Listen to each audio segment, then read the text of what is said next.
De este magnífico ciclo que tenemos para cerrar el año 2025. Nos queda una conferencia más que será el miércoles, a la que están todos ustedes invitados y serán bienvenidos. Y bueno, pues ya saben que Noelia García, profesora catedrática de la Universidad de Murcia, ha dirigido este ciclo con motivo del itinerario, el tercer itinerario del Prado en femenino, que pueden visitar ustedes por las salas. Y en este caso, este itinerario pretende reconocer en su justa medida la excelente labor coleccionista que llevó a cabo Isabel de Farnesio, y gracias a la cual pues tenemos gran parte de la maravillosa colección que adorna o que está representada en nuestras salas. En este ciclo tuvimos una primera conferencia que se centraba en la personalidad, en la vida, en la propia reina, en Isabel de Farnesio, que nos la impartió María Ángeles Pérez Samper, de la Universidad de Barcelona. Después, el miércoles pasado, tuvimos al conservador de escultura del museo, Manuel Arias, que nos estuvo hablando de ese maravilloso grupo de San Ildefonso y que todos ustedes disfrutaron. Y hoy tenemos una conferencia interesantísima también, quizás una de las partes menos conocidas. Ya saben que la colección del Museo del Prado es siempre un tesoro. Uno pues desconocemos, o en general desconocemos muchos de esa gran colección, principalmente porque no suelen estar expuestas en las salas. Y una de esas piezas espectaculares es el cuaderno de hielo, que es del que nos ha venido a hablar hoy Mercedes Simán López, a la que agradezco mucho que haya venido. Me hace mucha ilusión presentarla, nos conocemos de hace mucho tiempo. Mercedes ha sido una gran colaboradora de este museo, hemos sido compañeras aquí durante varios años. Ella formó parte de ese montaje o fue responsable durante un periodo que estuvo trabajando con nosotros en el museo. Tuvimos esa gran suerte. Y seguramente ustedes conocen, son grandes amantes del museo y no me equivoco si digo que la gran mayoría de ustedes conoce ese tesoro del Delfín, que bueno, pues en general los visitantes poco habituales del museo, entre los cuales no son ustedes, pues nunca suben a esa última planta donde está ese maravilloso tesoro del Delfín. Y en ese proyecto museográfico, esa renovación de esas salas, con esa disposición en esa vitrina circular tan maravillosa, pues Mercedes tuvo mucho que ver, tuvo mucho que decir, y es una de las artífices, ¿no?, de que eso lo podamos ver en el estado en el que se encuentra. Me voy a poner las gafas porque si no voy a ser capaz de leer esta letra tan pequeña que tengo aquí para leerles el currículum de Mercedes Simán, que es bastante extenso. Ella es doctora con mención europea y premio extraordinario de doctorado por la Universidad Complutense de Madrid, con una tesis sobre el Palacio del Buen Retiro y sus colecciones durante los siglos XVII y XVIII.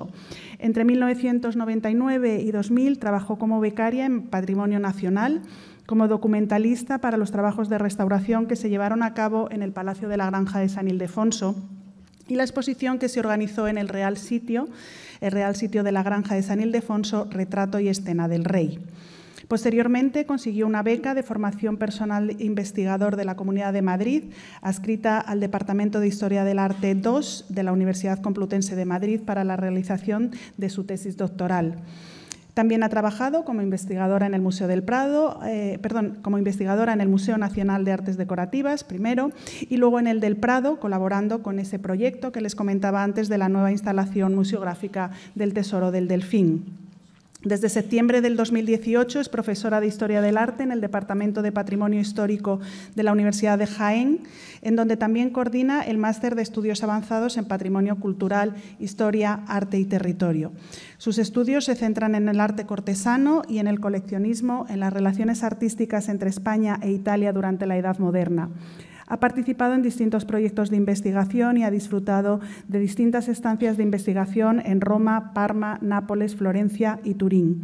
Entre sus publicaciones destacan los condes duques de Benavente en el siglo XVII, patronos y coleccionistas en su villa solariega, y la coordinación del volumen La corte de Felipe IV, reconfiguración de la monarquía católica, arte, coleccionismo y sitios reales, y el monográfico sobre artes decorativas en España, publicado en la revista Cuadernos Dieciochistas.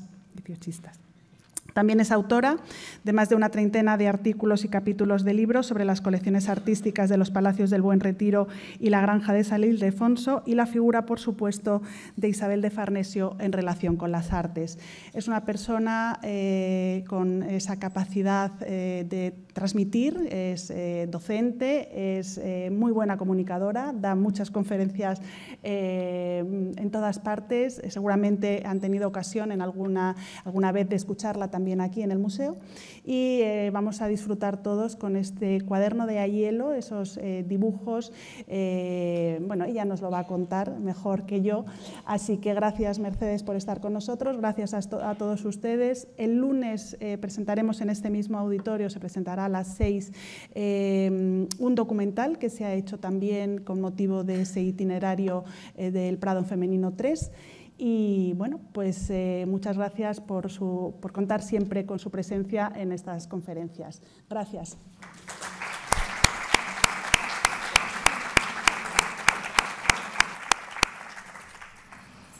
Muy buenas tardes. Muchas gracias a todos por su presencia. Muchas gracias a Paloma Málaga, compañera y amiga y excelente persona, por esta presentación. Isabel de Farnesio es un personaje que ha tenido muy mala prensa, muy mala fama. Todo el mundo la conoce porque era una mandona, era una bruja, era una arpía. Así es como la definen los principales historiadores que han trabajado sobre su figura hasta el siglo XIX. Que si solo quería tronos para sus hijos, que si estaba todo el día enredando. Bueno, como les digo, la beca que yo pude disfrutar en Patrimonio Nacional en 1999 me permitió conocer a Isabel de Farnesio a fondo, consultando la documentación sobre su figura y conociendo el que sería uno de los grandes palacios del reinado de Felipe V, el Palacio de la Granja de San Ildefonso.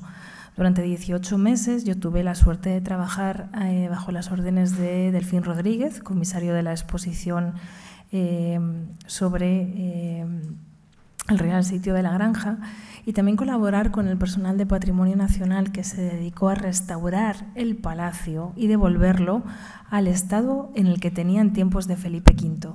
Es un palacio que sufrió muchas calamidades. En 1918 sufrió un incendio durante el invierno, las tuberías estaban congeladas. Había que devolver el palacio a su estado en tiempos de Felipe V, y eso comprendía revolver toda la documentación, todas las cuentas, todas las instrucciones de obra, para ver cómo ese palacio, que como les digo, la documentación definía como el plus ultra del reinado, se había configurado. Y ahí, en todas esas acciones, Isabel de Farnesio tenía un papel extraordinario en la construcción del edificio y en su decoración. Y ahí entra el papel del cuaderno de Aiello. Por lo tanto, como les decía, para mí es un honor continuar este ciclo de conferencias en donde me han precedido grandes especialistas abordando distintos aspectos del mecenazgo y del coleccionismo de Isabel de Farnesio. Cuando hablamos de coleccionistas solo pensamos en personas que acumulan objetos, pero realmente un buen coleccionista es aquel que sabe lo que compra, que cuando lo compra lo restaura con criterio, que además sabe cómo exponerlo y que además se encarga de difundirlo. Y todo eso es lo que Isabel de Farnesio, durante todos los años que pasó en la corte española, hizo e inculcó a sus hijos. No nos puede sorprender que Carlos III descubriera Pompeya y esos tesoros los diera a la imprenta para que por toda Europa hubiera libros contando esos hallazgos. No nos puede sorprender que su hijo don Felipe, duque de Parma, montara un museo también arqueológico en la ciudad. Como les digo, estamos hablando de inquietudes, de conocimiento, de generosidad y de un gusto exquisito. Como saben, El cuaderno de Aiello consiste en este conjunto de 66 dibujos que se conservan en el Museo Nacional del Prado y sobre el que se hizo una excelente exposición hace ya algunos años, comisariada por Miguel Ángel Elvira Barba. Verdaderamente era una incógnita porque en España nunca había habido ningún proyecto para difundir con un texto descriptivo y con ilustraciones las colecciones reales. Eso es algo que empezará en el siglo XIX, cuando buena parte de la colección real está ya en el Museo Nacional del Prado. Y como les digo, esos dibujos, nos falta uno, de una musa, eran muy interesantes, unos dibujos hechos a lápiz, con anotaciones muy posteriores de algunas de esas piezas maravillosas que fueron atesoradas por Felipe V y por Isabel de Farnesio en el Palacio de la Granja de San Ildefonso, en Segovia. Aquí les enseño, he elegido dos de los dibujos más bellos, el relieve de Olimpia, cuya original se conserva a día de hoy en la Galería de Colecciones Reales, un relieve, obra de Desiderio de Settignano, uno de los escultores renacentistas más interesantes de Italia y que llegó a las colecciones reales como regalo del cardenal Belluga, y el conocido como Grupo de San Ildefonso por la ubicación que tuvo en el palacio y donde estuvo antes de ingresar en el Museo Nacional del Prado, sobre el que Manuel Rivero la semana pasada les habló con detalle sobre este grupo de los 1000 nombres por las distintas formas con las que ha sido conocido. Como les decía, les muestro la portada del catálogo de la exposición de La Granja. En 1999 empezamos a trabajar. Como les digo, por un lado, el Departamento de Restauración de Patrimonio Nacional emprendió unas obras integrales para devolver al edificio el aspecto y el esplendor que tuvo en tiempos de Felipe V, volver a llevar allí a instalar las piezas que lo alajaron en tiempos de los reyes y que conocemos perfectamente gracias a los inventarios, y en paralelo, otra documentalista y yo tuvimos la tarea de buscar información en distintos archivos y tuve la suerte de encontrar en el archivo del Ministerio de Asuntos Exteriores este libro, que el aspecto no era muy prometedor, pero sí el contenido. Sabíamos que los dibujos de Aiello, esa carpeta de dibujos del cuaderno de Aiello conservada en el Prado, se correspondía con una descripción manuscrita que estaba desaparecida. Y por lo tanto, cuando yo encontré este libro dije, uy, ¿cómo se parece a los cuadernos, a los dibujos del Prado? Uy, resumen del primer tomo, el que contiene la descripción de todas las divinidades y héroes que adornan la célebre Real Galería de San Ildefonso. Tiene buena pinta. Y cuando años más tarde pude encontrar documentación que explicaba por qué ese texto y por qué esos dibujos fueron llevados a lo más hondo de la Secretaría de Estado por orden de Isabel de Farnesio, luego les diré por qué, pudimos cuadrar el círculo. Como les digo, el Prado tiene unas colecciones maravillosas y desentrañarlas es ir desvelando misterios y sobre todo entender cómo llegan obras excepcionales que han tenido una interesantísima vida previa al museo, por qué han sufrido las restauraciones que han sufrido, por qué se encuentran en ese estado y sobre todo los intereses y las inquietudes con las que se encargaron y se realizaron esas obras. Como les digo, para empezar esta historia tenemos que irnos a 1724. Les muestro una imagen de la familia real. Les diré que el espacio arquitectónico es fingido, no se hagan ilusiones. Desgraciadamente no tenemos vistas de los interiores del Palacio de la Granja más allá de las trazas, de los dibujos de los arquitectos para planificar suelos, crujías. Como les digo, en 1724 Felipe V, como todos ustedes saben, decide abdicar. Era la primera vez que en la historia de España un rey renunciaba al trono y esta era una decisión que se había tomado en secreto 4 años antes. Por esa razón,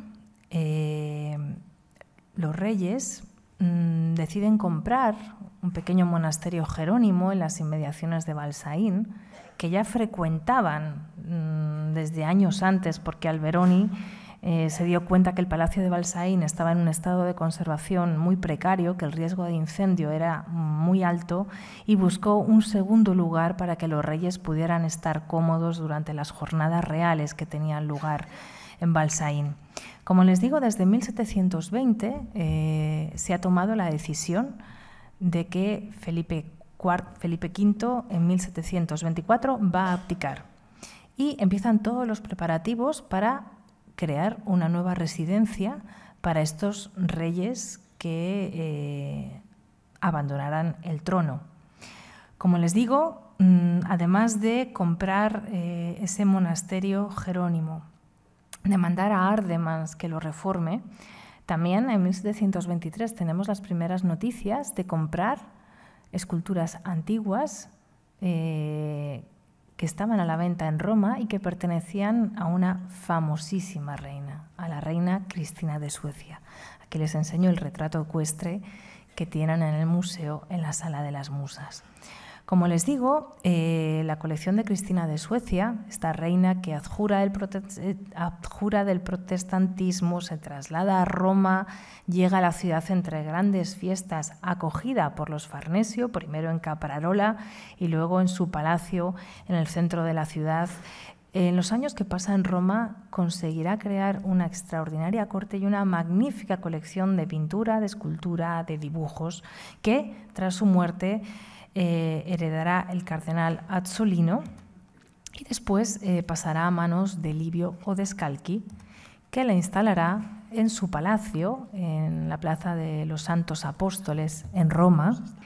Gracias a los inventarios conocemos perfectamente la disposición de estas obras, que mantuvo la misma disposición que tenían en el Palacio de Cristina de Suecia, y que además fueron difundidas en los principales tratados sobre escultura antigua. Aquí les enseño algunas estampas. Aquí tienen el fauno del cabrito, que vive a día de hoy en el Museo del Prado, y que, como les digo, el interés por la antigüedad había llevado a que se hicieran, podemos decir, enciclopedias ilustradas con las principales obras.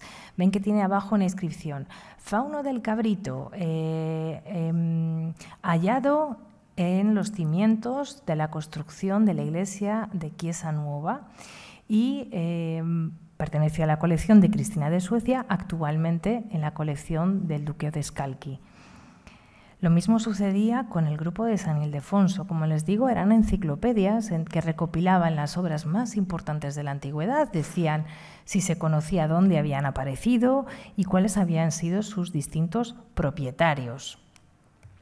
Y como les digo, esa posibilidad de comprar en Roma una colección de antigüedades tan importante, tan cara, e insisto, el problema de estas compras no era el dinero, era que había una legislación por la que estaba prohibido sacar de Roma obras maestras de la antigüedad, salvo que se contara con un permiso expreso del Papa. Esa era la gran dificultad de esta hazaña. Felipe V e Isabel de Farnesio, durante su reinado, se van a saber rodear de buenos asesores artísticos como Andrea Procaccini, este pintor, este responsable de la fábrica de tapices del Vaticano, que según las crónicas vivía más como un poeta que como un artista.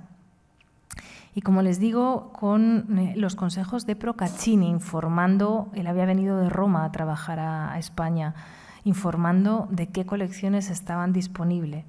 Con la habilidad y el buen hacer del embajador español ante la Santa Sede, el cardenal Francesco Acquaviva, los reyes consiguieron algo que nadie creía probable, que era comprar esa colección de esculturas reunida por la reina Cristina de Suecia. Aquí tienen el busto de la reina, obra de Giulio Cartari, que pueden ver a día de hoy en el Palacio de la Granja, y conseguir, esto era, insisto, lo más difícil, ese permiso papal para transportar las obras a España. Aquí les enseño una póliza de cargo de los barcos en donde vinieron las obras. Cuando acabemos podrán pasar por las salas a verlas y verán que esas obras de enorme tamaño, de extraordinario peso, en algunos casos fue extraordinariamente difícil embalarlas y transportarlas, porque de Roma tenían que salir en naves fluviales por el Tíber hasta el puerto, y fue una actividad francamente compleja. Como les digo, no solamente se compraron las esculturas, también se compraron los pedestales en donde estaban instaladas desde tiempos de Cristina de Suecia y una serie de columnas para crear montajes y que lucieran en su máximo esplendor. No todas las esculturas son antiguas, algunas son renacentistas, otras son barrocas. Muchas de ellas habían sido restauradas por los mejores escultores de la Roma del barroco. Y les enseño las imágenes de los pedestales originales que se conservan en la granja y que custodian los vaciados que se hicieron de las esculturas cuando se sacaron para ser llevadas en tiempos de Carlos IV a los jardines de Aranjuez y ya en el siglo XIX trasladadas al Museo del Prado, porque, así lo dice la documentación, se quería dejar memoria en la granja de esa maravillosa galería de escultura reunida por Felipe V e Isabel de Farnesio como símbolo de magnificencia. Cuando veamos estas obras no tenemos que ver solo si son obras de artistas famosos. Hay obras de Praxíteles, de Policleto, hay una cabeza griega de bronce, pero insisto, en los palacios del barroco, Luis XIV, todos los soberanos querían disponer de escultura antigua porque era un símbolo de magnificencia, además de la alusión en algunos casos a las divinidades de donde provenían sus linajes. Como les digo, en la granja se conservan los pedestales originales. Bueno, se van haciendo idea. Les he traído también las estampas para que vean que son los auténticos y que a lo largo del tiempo se mantuvieron. También algunos pedestales tenían relieves de mármol que conservan la firma del artista. En este caso pueden ver la firma de Monod. También les he traído el pedestal del grupo de San Ildefonso para que vean cómo una cosa es ver las esculturas en los museos a día de hoy y otra cosa es cómo se concibieron en el barroco estas obras y la importancia que tenían estos pedestales de madera dorada. Vean que el lateral de los pedestales imita una decoración en laca oriental. Son unas obras de una sofisticación y de un gusto exquisito. También, como les decía, en esta gran compra de la colección de esculturas de Cristina de Suecia tenemos los listados de todas las obras, de cómo se encajonaron, de lo que costó el transporte a la granja, del premio que dieron a los carreteros por llegar las esculturas impecables sin ninguna rotura. También venían columnas, capiteles que a día de hoy podemos ver en la colegiata de la granja. Las vemos en la parte inferior, sosteniendo el coro. Y también algunas que podemos ver a día de hoy en el museo. La importancia de estas columnas es que son piezas de mármol macizo polícromo de canteras antiguas, muchas veces ya extinguidas. Y de ahí que fueran piezas extraordinariamente valoradas. Aquí también les enseño otras de esas columnas que pueden ver ahora en la galería central, en la zona donde está Tiziano y la Gloria. Como les digo, en esta pequeña y antigua abadía jerónima de la granja de San Ildefonso, de ahí su nombre, Ardemans la convirtió en un palacio. Como ven, un palacio muy sencillo, de planta cuadrada, con un patio en el centro, 4 torres en las esquinas y, lo más importante, en la parte inferior, una gran colegiata, porque saben que Felipe V padecía de estas depresiones, neurastenia. También algunos especialistas lo han declarado como que era un rey bipolar. No se crean eso de la rana, ¿eh? Eso, la prensa rosa o la prensa negra ha creado leyendas negras sobre los monarcas y desgraciadamente les conocemos más por esas tonterías que por las empresas que pusieron en marcha, como la creación de la Real Academia Española de la Lengua, etcétera, etcétera, mucho más interesantes que la rana. Como les digo, en este modesto palacio estaba pensado instalar esas esculturas, esas pinturas, pero les enseño algunas imágenes antiguas de la granja antes de que plantaran esas secuoyas maravillosas que a día de hoy no nos dejan ver la colegiata, porque, como les decía, aquí tiene la colegiata, Felipe V quería abdicar para dedicarse al cuidado de su alma y dedicarse a rezar. Por eso, elocuentemente, lo primero que vemos cuando llegamos al Real Sitio es la colegiata, no la fachada del palacio, que, como pueden ver, da a los jardines, a esos jardines maravillosos que todos ustedes conocerán por esas fuentes que aún conservan y funcionan con los mecanismos del siglo XVIII. Como les digo rápidamente, el problema es que Luis I, el rey, muere tras apenas 8 años de gobierno, y eso hace que ese pequeño palacio para el retiro de los reyes padres se tenga que convertir en un palacio real. Andrea Procaccini rápidamente diseñará, ven que ese cuadrado se le añaden unas salas y Andrea Procaccini empieza a diseñar estos patios, este patio que da a la Fuente de la Fama, absolutamente delicioso. Llegan regalos que aumentan esa colección de escultura. También es un mito que Isabel de Farnesio trajo en su equipaje cuando vino a casarse desde Parma esculturas. Mentira, traía libros, traía vestidos, traía joyas, traía pequeños muebles. Lo sabemos porque conocemos el listado de objetos que trae. Pero en la granja habrá esculturas compradas a Cristina de Suecia que llegarán como regalo de embajadores, como la Fe de Corradini, que llegarán como estos relieves bellísimos de la Olimpia o El Salvador, que el cardenal Belluga lega a los reyes, sabiendo lo mucho que les gusta la escultura. Y también en 1728 se incorporarán las esculturas que pertenecieron al marqués del Carpio, el que fue embajador en Roma y en Nápoles a finales del siglo XVII, y su descendiente, la duquesa de Alba, se las venderá a los monarcas en 1728. Lo más interesante de esta colección eran relieves y también los ídolos egipcios, sobre todo interesantes por el valor de los materiales polícromos que estaban hechos. A día de hoy las esculturas que se han conservado las pueden disfrutar en la Galería Jónica y verán el contraste tan fuerte que ejercen con las otras. Y como les digo, más adelante será Filippo Juvarra el que diseñe una magnífica fachada a los jardines, la parte que pueden ver en azul clarito, y que podemos disfrutar a día de hoy, y es elocuente que la fachada principal del edificio solamente pueda ser disfrutada por los cortesanos cuando accedían a los jardines. Como les digo, una fachada monumental llena de decoraciones alegóricas y en la que también estaría una galería proyectada por Filippo Juvarra, decorada con una serie de pinturas de Alejandro Magno, elocuentemente diseñadas pensando en las principales empresas llevadas a cabo por Felipe V. Aquí les enseño una reconstrucción virtual de cómo sería esa galería.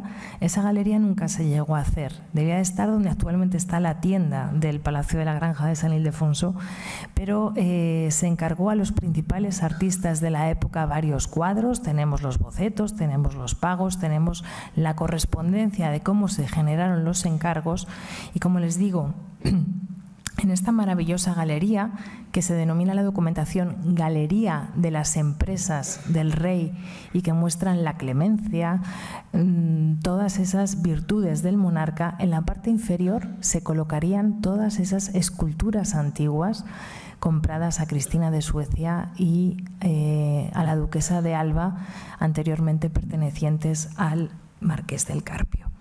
Insisto, la escultura antigua tiene un papel fundamental en las colecciones. La colección real española carecía de este tipo de obras. Es verdad que con Felipe II entraron algunas muy interesantes, pero aquí estábamos hablando de decorar un palacio de nueva planta y eran necesarias para ese programa decorativo.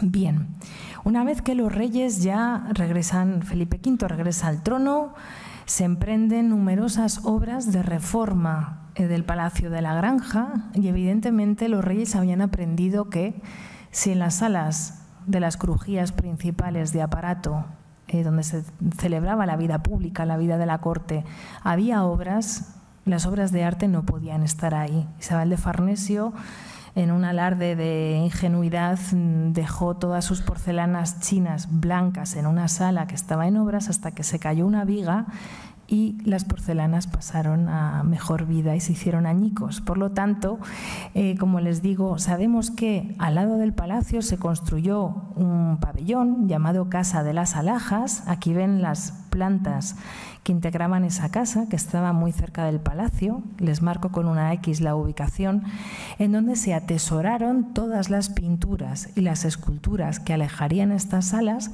hasta que concluyeran las obras. Y en ese intervalo también sabemos que las obras estaban perfectamente controladas por los distintos inventarios que se hicieron de ellas. Dado que Isabel de Farnesio era la segunda esposa del rey y había tenido descendencia del primer matrimonio, era necesario separar los bienes del monarca y de la reina.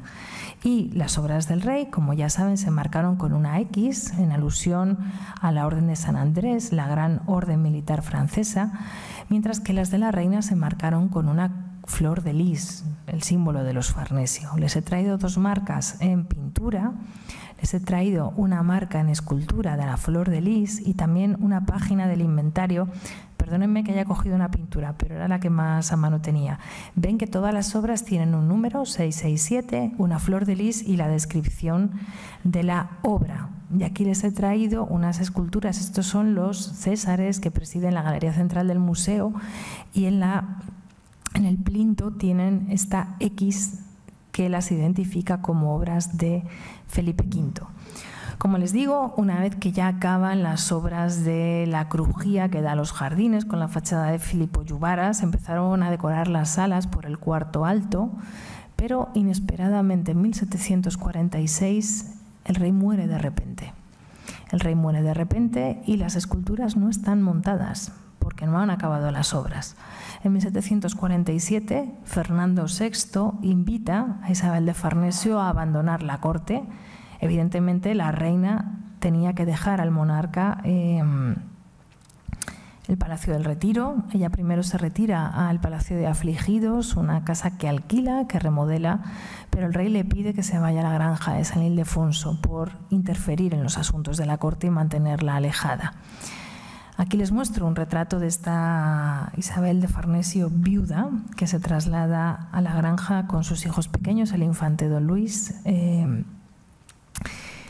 y la infanta que después será reina de Portugal, María Antonia, y allí decide poner en marcha todas esas virtudes que la habían caracterizado desde que se casó con Felipe V. Isabel de Farnesio era una mujer que sabía cazar, que sabía montar a caballo, tocar instrumentos, pintar, tenía un gusto exquisito. Son muchas las noticias que nos hablan de cómo la reina da sugerencias a los arquitectos sobre las intervenciones que había que realizar en los sitios reales para mejorar su confortabilidad, su decoro, su magnificencia y que consiguió con extraordinaria eficacia. Aquí les muestro otra estampa que la presenta como digna heredera de los Farnesio y como creadora de una nueva dinastía, la dinastía Borbón-Farnesio, ya que, como bien saben, todos sus hijos acabaron ocupando tronos. Ella era heredera por nacimiento de los ducados de Parma, Piacenza, Guastalla y el Gran Ducado de Toscana, los bienes de los Medici, que pasó a sus hijos. Don Carlos primero fue duque de Parma, luego fue rey de Nápoles y luego fue rey de España. Don Felipe retomó esa herencia del ducado de Parma y sus hijas contrajeron matrimonio con distintos reyes europeos. Y como les digo, Isabel de Farnesio decidió poner en marcha la decoración del palacio. Ya se acabaron las obras, ya no había tiempo ni dinero para más intervenciones, ya había que amueblar y alajar la granja con lo que había. Y lo que había y había que colocar en la planta baja eran las esculturas. Al mismo tiempo, piensen que Isabel de Farnesio, que era una excelente conocedora de estas cuestiones, que tenía una biblioteca formada por 8.000 volúmenes, muchos de ellos libros sobre antigüedades, sobre textos clásicos, y algunos, como estas estampas de la antigua Roma, habían sido financiados por ella. Por eso sale en el frontispicio de del libro. Y como les digo, inmediatamente se decide montar esa galería de escultura en los distintos cuartos de la planta baja. Les he traído imágenes antiguas, antes de la restauración, para que vean cómo se van disponiendo en esta sucesión de estancias, en magníficos pedestales. Lo que están viendo en la granja son los vaciados, ¿eh? Aquí las esculturas ya estaban en el Prado, pero nos sirve muy bien para hacernos idea de la suntuosidad de estos espacios. Estas imágenes en color ya son posteriores a la restauración, en donde pueden ver los suelos que se habían proyectado para estas salas, la sala más importante de la planta baja, este gabinete de mármoles, que a la tercera fue la vencida, pero el primero que se diseñó Procaccini fue con sugerencias de la reina, que, como le contaba a su madre en las cartas, había tenido una fantasía y Andrea Procaccini le había llevado al papel. Como ven, una sucesión de salas en donde se disponen todas estas piezas, y en el caso de la sala de la fuente, de forma elocuente, manteniendo la misma disposición que antaño habían tenido en Roma en el palacio de la reina Cristina de Suecia. Insisto, esto demuestra el buen gusto, el conocimiento y esos guiños que Isabel de Farnesio hizo en el montaje de la colección para todos aquellos que supieran interpretarlos. Como les decía antes, piensen que cuando los reyes consiguen hacerse con esta colección, en la documentación, el embajador español en Roma, el que ha conseguido el permiso del Papa, le dice que esta colección era una unión de estatuas antiguas que no hay semejante en todo el orbe, ni ningún monarca las puede tener, porque ya debajo de tierra y de las ruinas antiguas no se sacan unas de estas piezas, que no las hay mejores, a la reserva de las cosas públicas que se pueden ver en Roma. Como les digo, es bastante elocuente de la riqueza de piezas de procedencias muy variadas y con historias muy particulares reunidas en la granja, como les decía, siguiendo, este es un dibujo de cómo tenía Cristina de Suecia en su palacio Riario estas obras dispuestas, las musas y el Apolo de Nocchieri. Ella era la novena musa. También sabemos que una vez que acaba el amueblamiento de las salas, la reina decide colocar las esculturas que estaban en mejor estado, restaurar otras, y una vez que estos trabajos habían acabado, la reina contrata a un abad italiano, el abad Euticchio Aiello, para redactar una descripción, un estudio de la colección, que sería publicado junto con unas imágenes de las distintas obras que se imprimirían en grabados ilustrando el texto. Como les digo, el proyecto verdaderamente era pionero, porque en España nunca había habido un intento de difundir el contenido de la colección real en un texto impreso con ilustraciones. Y esto, insisto, es algo verdaderamente importante. Los Medici lo harán en 1743. En Parma, el duque de Parma en 1725 hizo una descripción de las 100 mejores pinturas de su galería, pero como les digo, en España es algo absolutamente inédito y que hemos podido reconstruir la historia gracias al cuaderno, la versión corta, conservada en el Ministerio de Asuntos Exteriores, en su archivo, a los dibujos conservados en el Museo del Prado y a la correspondencia que este encargo generó.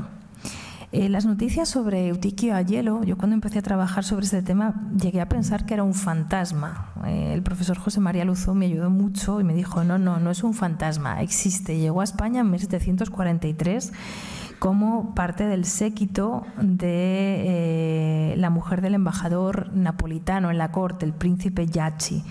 Sabemos que Aiello trabajó 9 años, él mismo lo dice, en la corte española, en la Real Biblioteca y Museo de San Ildefonso. Así es como Aiello se presenta en una carta que manda para pedir trabajo, sirviendo a una de las mejores reinas que jamás vio la tierra y al infante don Luis. Y analizando la filigrana del papel. ¿Sabe que si cogemos un papel, lo ponemos al trasluz, tiene una marca de agua? La marca de la versión de Asuntos Exteriores coincide con la marca de los dibujos del Museo del Prado. Hemos podido llegar a reconstruir que la reina encargó esta descripción a Aiello, y Aiello hizo dos versiones, una larga, que debía de ser la que se imprimiría con estos dibujos, y una corta para que la reina, cuando visitara las salas, la llevara en la mano y fuera leyendo los comentarios que había hecho Aiello. Por lo tanto, ahí las ilustraciones no tenían ningún sentido. Un investigador, Vicens, llegó a tener en la mano la versión larga, que tenía 225 páginas. Esta que yo les presento aquí apenas tiene 45, pero nos da muchas noticias sobre la colección, cómo era visitable. Por muchos hablan de milores ingleses, embajadores, lo cual es muy interesante porque nos habla de la accesibilidad a las colecciones reales. Nos habla de cómo Aiello investigó las piezas y qué intereses tenía.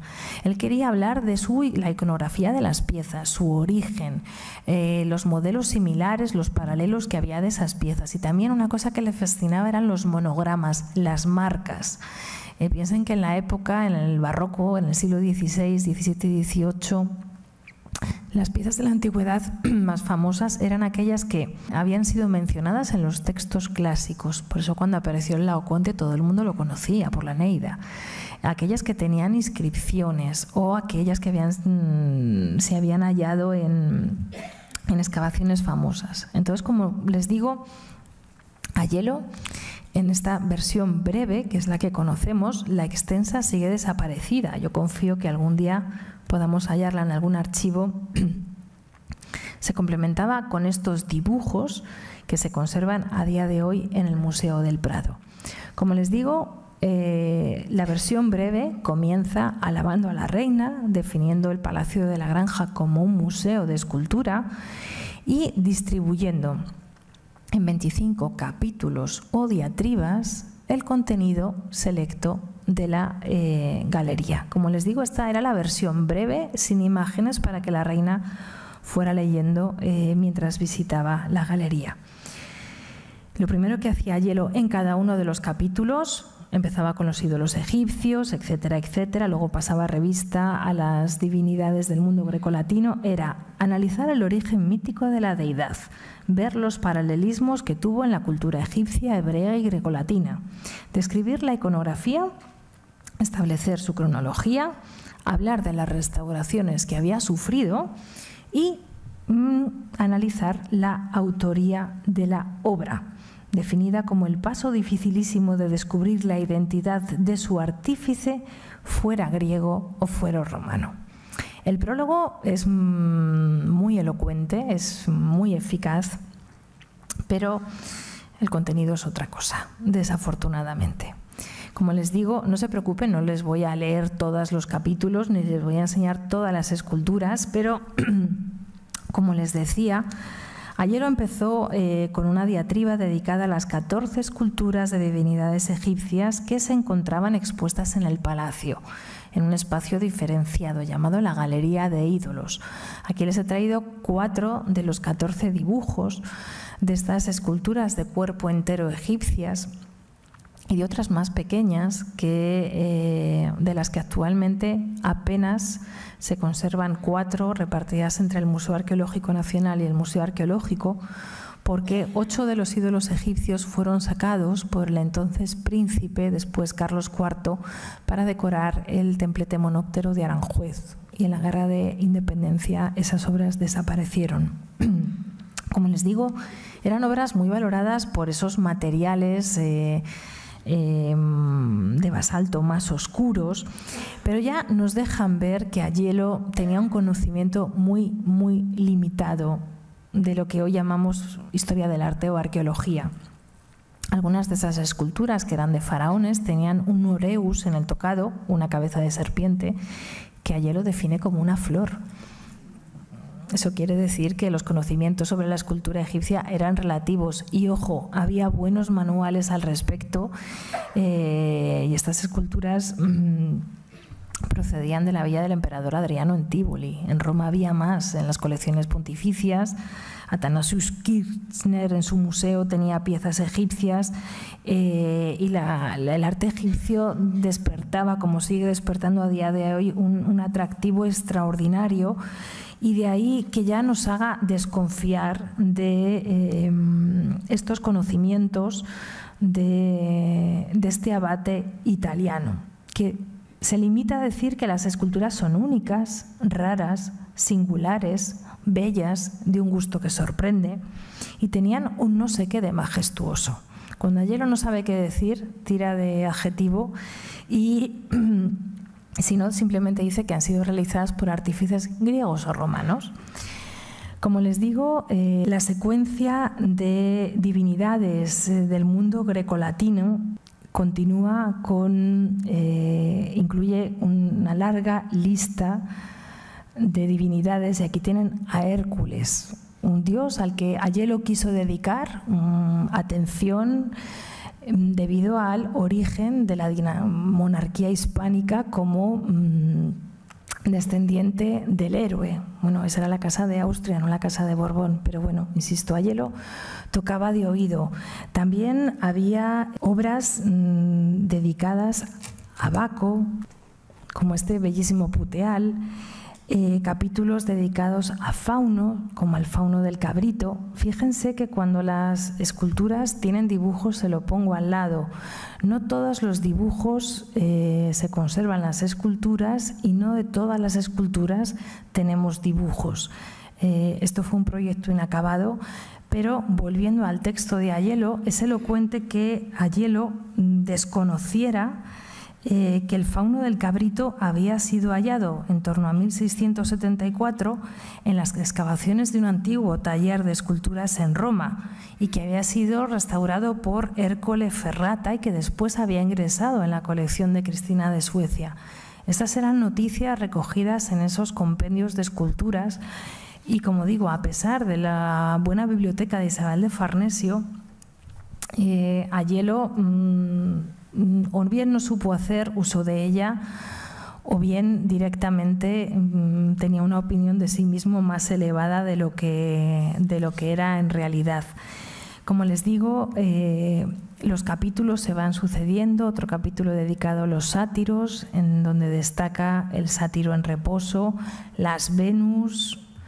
Les he traído la imagen de la Venus del Pomo.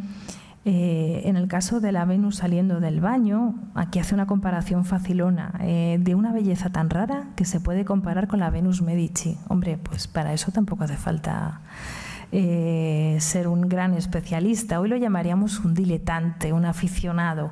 El pobre don Carlos VII de Nápoles, Carlos III de España, no quiero pensar la bronca que debió echarle su madre diciendo: pero ¿a quién me has mandado para hacer esta descripción? Pero si este hombre no sabe nada, si sé yo más que él. Pero bueno, para este viaje no hacían falta alforjas. Como les digo, Venus, diatribas importantísimas destinada a las musas.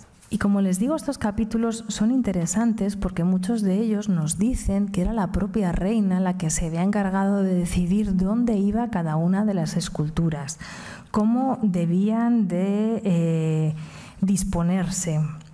Les he traído los dibujos que se han conservado de las musas. Como les digo, tenemos 8 musas, no 9, porque Cristina de Suecia era la 9ª.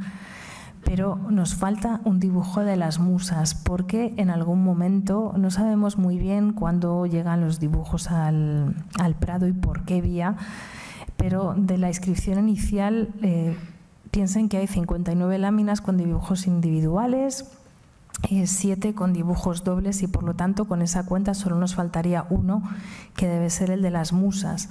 Y estos dibujos son especialmente importantes por una razón, porque nos permiten ver el estado que tenían las esculturas en torno a 1747 y 1751, que es cuando Aiello hizo esta obra. Les enseño las musas en la sala de Moneo actualmente. Palas Atenea, Apolo, Una escultura que a día de hoy se encuentra muy degradada en la granja de San Ildefonso porque el entonces príncipe, después Carlos IV,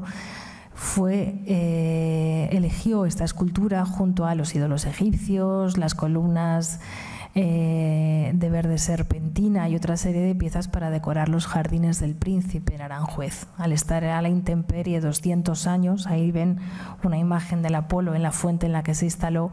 El mármol es una sal y con la lluvia acaba deshaciéndose y de ahí ese estado. Y como les digo, en este caso, ese interés de la reina por colocar el Apolo de Nocchieri, que presidía la Sala de las Musas de Cristina de Suecia en el Palacio Riario, junto a esas piezas. El grupo de San Ildefonso es otro de los obras estrella de la colección, de la que ya les habló Manuel Arias la semana pasada. Y además, también, gracias a descripciones de viajeros, sabemos que a Aiello le gustaba explicar la galería a estos visitantes y uno de ellos, al hilo de esta escultura, Norberto Caimo, en su viaje, contaba que después de haberlo examinado con todo el tiempo y la facilidad que tiene para hacerlo, estos dos jóvenes le parecían ser Caxton y Pollux. Aiello reconocía que él llevaba la contraria a muchos de los grandes estudiosos, pero era la reflexión de sus trabajos y sobre todo de la accesibilidad que tenía a las piezas y el tiempo que había tenido para estudiarlos. Aquí ven el dibujo del grupo de Aiello. También la escultura denominada por Aiello Aracne Colofonia, que hoy está en las salas como una dama romana, es muy interesante porque, como les digo, nos permite saber que la granja era visitada por muchos milores ingleses, embajadores y hombres ilustres que de Italia, Francia y Alemania, así lo recoge Aiello en la descripción de esta obra, llegaban al real sitio atraídos por la fama y el augusto nombre de Isabel de Farnesio, ambiciosos solo de conocerla, tal y como prueban las numerosas solicitudes para conseguir permisos para visitar el palacio. El cuaderno sigue con capítulos dedicados a Ganímedes, Flora, Narciso, Endimión y acaba con una escultura magnífica, una escultura de Clitia, esta ninfa que se enamora del sol y al final será castigada a ser transformada en flor, fulminada por un rayo. Por eso están viendo el vaciado de la granja, cómo la ninfa se protege el rostro, y era una escultura que representaba la conversión de Cristina de Suecia al cristianismo. Una pieza, aquí pueden ver el vaciado de la granja, que pudimos incorporarlo a la exhibición del palacio y que permitía leer perfectamente los fragmentos que se conservan a día de hoy en el Prado. Como les digo, Aiello definió esta escultura como un prodigio del arte. No habla del valor alegórico que tenía el Palacio de Cristina de Suecia. Es una obra donde las restauraciones que hizo seguramente algún discípulo de Bernini, y vemos cómo los dedos se transforman en raíces con una delicadeza extraordinaria, dedos que a día de hoy no conservan, porque cuando estas esculturas fueron trasladadas al Museo del Prado, desgraciadamente las musas llegaron sin narices, sin brazos, porque el embalaje no fue realizado con todo el debido cuidado. Como les digo, en cualquier caso, estas piezas nos ayudan a entender muy bien la valía de Isabel de Farnesio al comprarlas, al disponerlas en el palacio, al ordenar su estudio y también al ordenar que ese estudio fuera metido en lo más profundo de la Secretaría de Estado para que nadie lo viera. Poco antes de morir, Isabel de Farnesio da estas órdenes explicando que ella ha quedado muy disgustada con la tarea de Aiello, que tiene poco fundamento, que las noticias que ella tenía de las estatuas e ídolos no correspondían con lo que decía Aiello y que las opiniones del abate Aiello habían sido rebatidas por muchos extranjeros de distinción que estuvieron visitando el sitio asistidos por él. Por lo tanto, la reina, después de todo el esfuerzo, después de todo el trabajo, tomó la decisión, basada en lo poco satisfecha que estaba de estas disertaciones, de coger los dos textos, coger los dibujos y mandarlos a lo más profundo de la Secretaría de Estado para no difundir esa serie de banalidades y de obviedades. Eso también habla muy bien de la reina y de esa preferencia de mantener el silencio a difundir de mala manera esas colecciones. En cualquier caso, estos materiales nos permiten conocer mejor las obras y no me queda nada más que invitarles a que vayan a verlas a las salas. Muchas gracias.